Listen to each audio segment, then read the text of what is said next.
So after seeing Gravity, I saw Runner Runner, and this was a movie that when I saw the trailers and everything, I thought this looks pretty good. It's got Justin Timberlake, it's got Ben Affleck, two guys that I really like. Think Justin Timberlake has gotten really good as an actor, as a really good actor, and Ben Affleck has improved immensely since the days of like Geely and Surviving Christmas.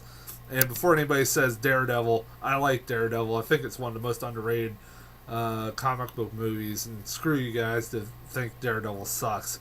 Uh, hold on a second. I thought my phone was vibrating there, but yeah, uh, he's and this was also one of Ben Affleck's only movies that he was starring in that he wasn't also directing in, or directing.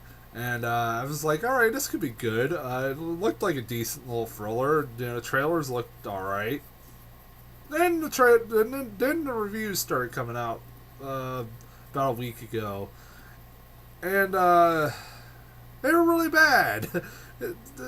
Currently, well, Gravity is sitting at a 98% on Rotten Tomatoes.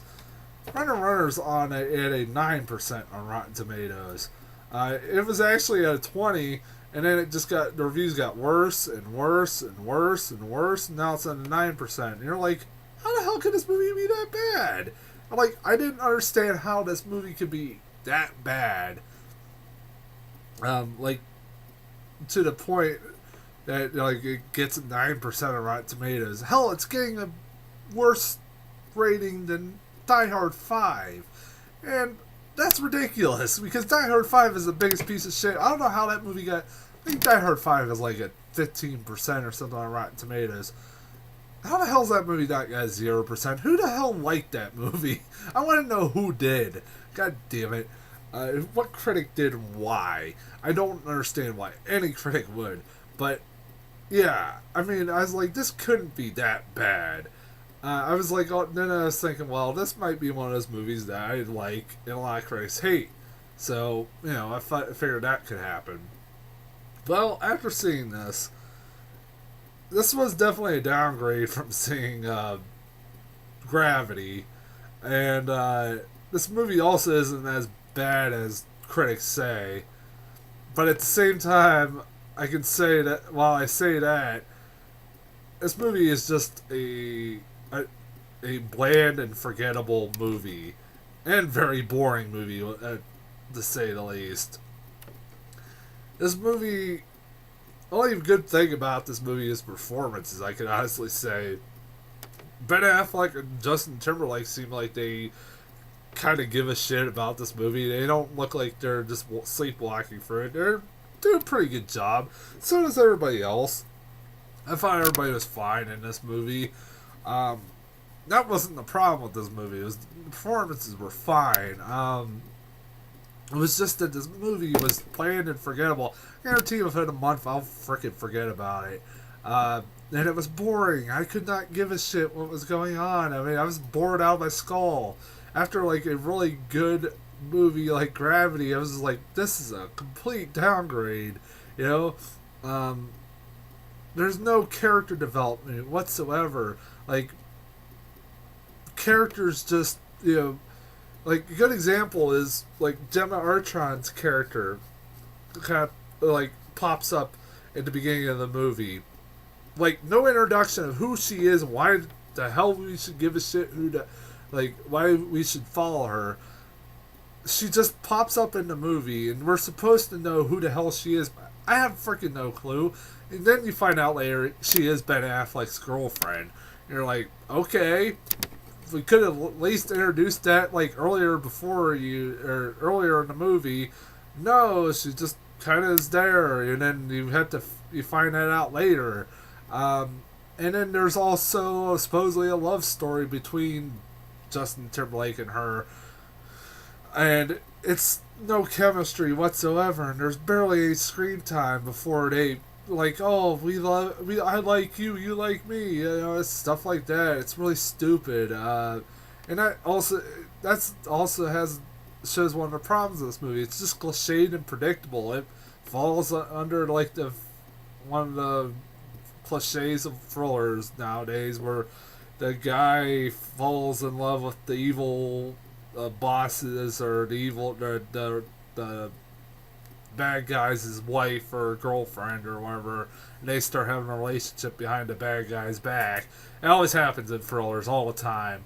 I mean, this movie is predictable a lot, very predictable, very very predictable, and the characters in this movie are really stupid. Do some really stupid things. Like beginning of this movie, or well, hell, the plot of this movie is pretty stupid if you really think about it.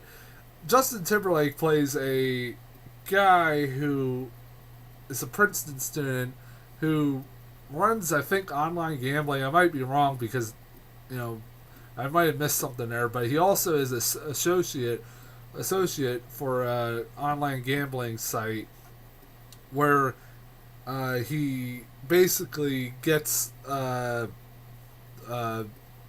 Princeton students to join in on this gambling website. And when he does get them to join, he gets commission from the website. And then the dean of Princeton shuts him down. And he tries to tell Dean that he needs the stuff for his so he can pay his tuition. And the dean won't hear any of it. And unfortunately, he decides, being the dumbass that he is, says, "Oh, you know what I'm going to do? I'm going to take all the money that I have left and gamble it away." So basically, he tries so he can try to win money. You know, win some more money so he can pay his online tuition. But guess what happens? He freaking loses all his money, and now he's broke. And he figures that he's cheated. He's been cheated by supposedly Ben Affleck's website. It's a player on Ben Affleck's website, and so he decides for some reason.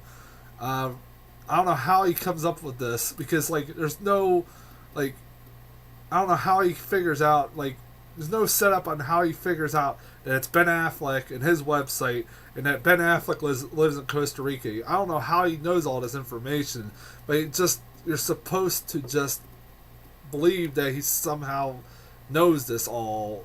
You know, I don't know how he does, but he does somehow, and with no setup whatsoever, and it just rushes him. Basically, he makes the decision to go to Costa Rica and go see Ben Affleck and go, "Oh, I was cheated out of my money on your website," and basically Ben Affleck's like, "Yeah, so what?" And, whatever. But he then ends up letting Justin Timberlake working for him. And at one point, Timberlake is kidnapped by FBI agents who tell him to move back to the country or United States so he won't be charged. If he does that, he won't be charged for any of the gambling crimes that he's been involved in the past. But he, of course, being the idiot that he is, decides, "Oh, I'm going to stay." Dude, I don't care how much Ben Affleck's paying you. You'd fucking leave. I would leave. I mean, that's freaking stupid.